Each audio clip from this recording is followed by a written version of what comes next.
Hi there, my name is Geoff Southwood and I model the Boston Maine and Maine Central Railroads.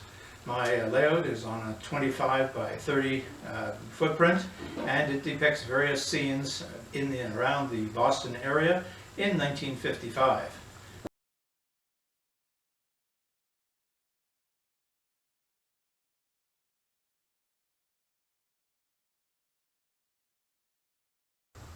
Okay, this scene is of Boston North Station, a station which once had 21 tracks, but in this scene shows 4 departing tracks from the terminal, which of course it shared with the Boston Bruins and the Boston Celtics as Boston Garden. Next to it is the Hotel Manger, and to the left we have a fictional bus station, the Causeway Street Terminal, which has buses traveling in all directions from Boston.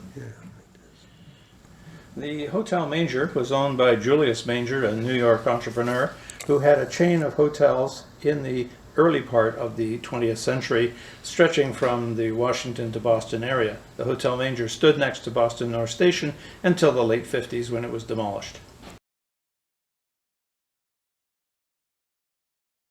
We're now traveling up the hill to Crawford Notch, and we're passing Wiley House, a small building which had been occupied by a family whose job it was to make sure the track was clear in wintertime, particularly when avalanches were likely to come down.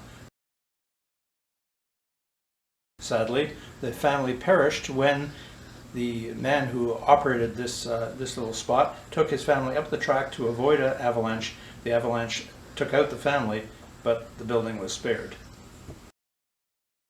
Okay, this is a fictional scene, but it has a number of buildings which would be prototypical for Rockport Harbor in Massachusetts on Cape Ann.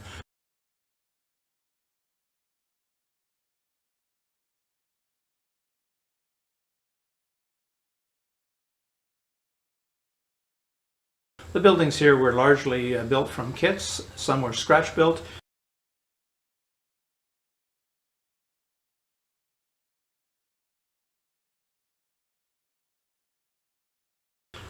By myself and by my family over Christmas holidays.